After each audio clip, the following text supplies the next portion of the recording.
Ömrünüzde size hiç normalmy mı ya da normalny bol diýilip görüldimi? Hiç fikir ettiniz mi? Nädip normalny bolmaly? Aslında bir sıfatı tanımagyň iň gowy ýoly onuň tersini görkezmekdir. Meselem, gowyny görkezmek üçin ýamany, agy görkezmek üçin garany, sowy görkezmek üçin yssyny görkezişimiz ýaly. Onda normalnyň tersi näme? Anormalny. Anormalnyň keskitlemesi bolsa, akla ýatkyn zatlar etmek ýerine jemgyýetiň kabul etmeýän zatlaryny etmek. Onda bu keskitleme görä normalnyň keskitlemesi bolsa, akla ýatkyn we jemgyýetiň kabul edýän zatlaryny etmek normalny bolmaly. Meselem, gyzlaryň oglanlara laq atmasy, oglalaryň näz etmesi. Aslında bu anormal zat. Siz hiç Türkmenistanda şeýle videolar gördüňizmi?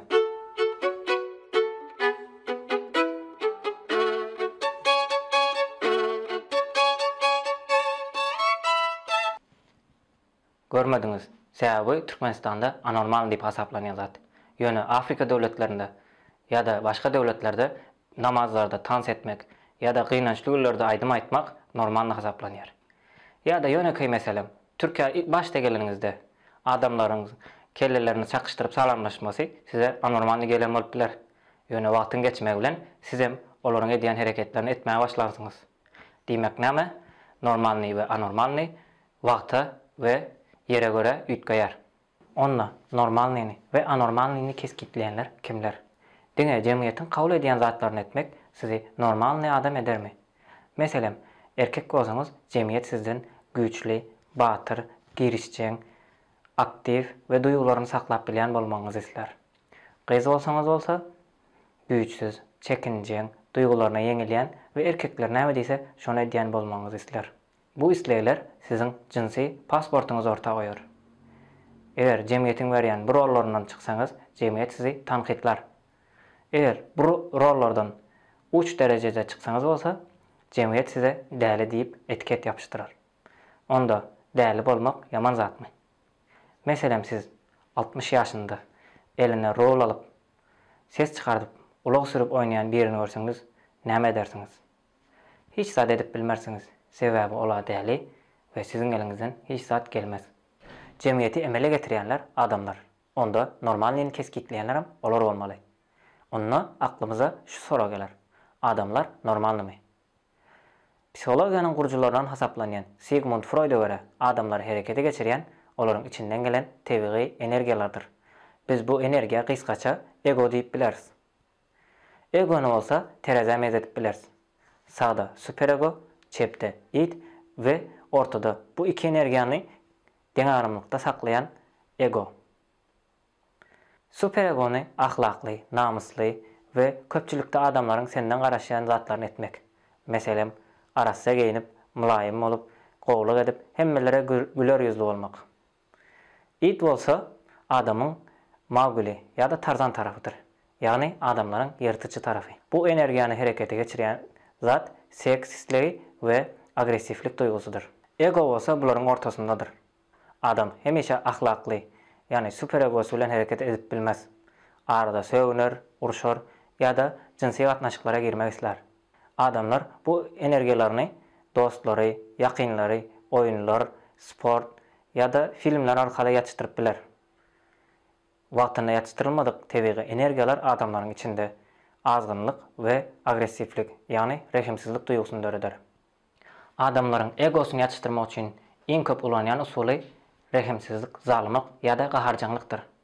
Bu gylyk, yani zalymlyk diňe fizik ýagdaýda däl, eýsem psihologik ýagdaýda da ortaga çykar. Meselem, kiçik wagtyňyz özüňizden güýjüňiz ýetýän birini arkaýyn urup bilersiňiz.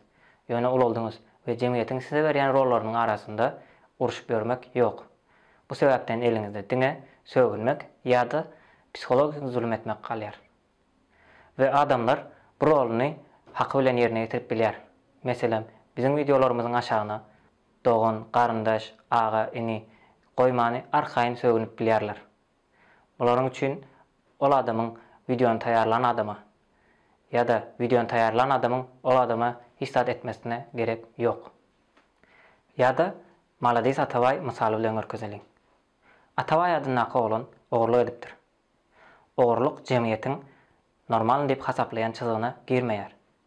Bu sebepten adamlar onu tanasınlar ya da tanamasınlar. Ona psikologik zulüm etmeye hakkı var diye pikir edip, ona her hili zulüm etmeye başlayarlar.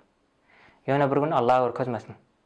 Atavay namus edip canına kast etse, ona psikologik zulüm edenler cinayetçi deyip karalanmaz. Gelin bu yadayı daşardan seyredelim. Malades Atavay aydımını remixlen ya da onun üstünden gülenlerin eline näme geçti. Bir günlük bu içinden gelen yavan energiýalaryny ýatışdyrmak üçin pursat.